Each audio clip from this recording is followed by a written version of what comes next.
it's Natalia, and today I'm going to show you how to create some clay Easter eggs, and they are so beautiful and they look like this. These are absolutely amazing and I'm so happy with the result. These are 2 examples of what they could look like. Anyone at any age can really make these because they are so easy to make, and the result really depends on your imagination. And these are of course for hanging on branches or trees or nails in general.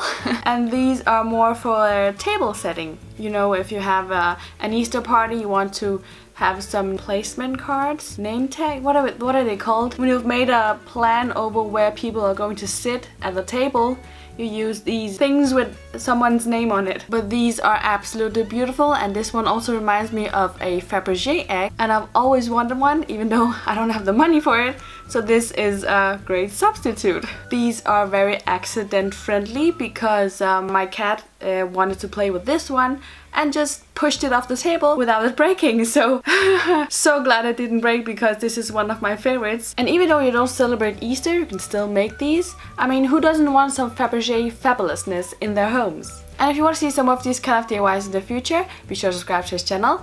And if you want to see how these are made, stick around and let's just get started.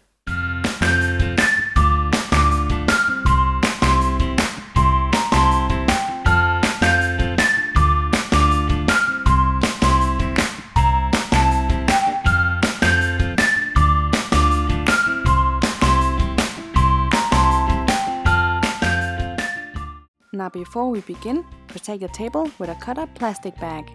Now before putting any clay into the molds, brush some cornstarch all over the crevices of the stencil you want to work with, otherwise the clay will stick, and you'll panic as much as I'm doing here.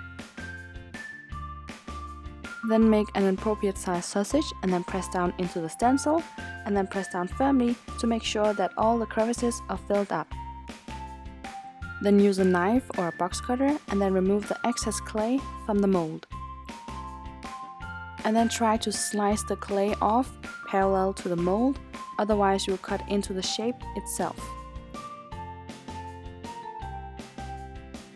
Now this figure is very fragile, and if you have one like it, be very careful and gentle when you're bending the mold and prying it out. With other less fragile figures, you can just bend the mold and it will just pop out. So continue on making all your figures that you need before attaching them to the egg. So the next step is to glue everything onto the egg, and with fragile things, you need to gently lift them up, turn them around, and then put some glue on the back. And what I did was to kind of find the right position on the egg and then just roll the egg onto the figure. And then press down on each of the little figurines' flaps to make it stick more properly. Then leave them to dry completely for a day or so. When they're completely dried, it's time to paint them. You choose whatever kind of way you want to paint them. You can only choose to paint them once with one color, or you can layer another color on top and make it look more vintage. You can use a Q-tip, as I am doing here, to smudge on the second layer of paint on top of the figurine that you just painted.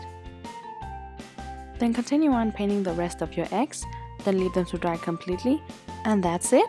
Your beautiful clay eggs are done!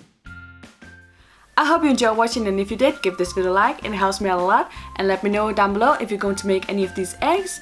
And if you want to see the upcoming videos in this channel, you need to subscribe and be a part of our lovely DIY family here at the blue box. So subscribe, and I'll see you soon with more ideas. Bye!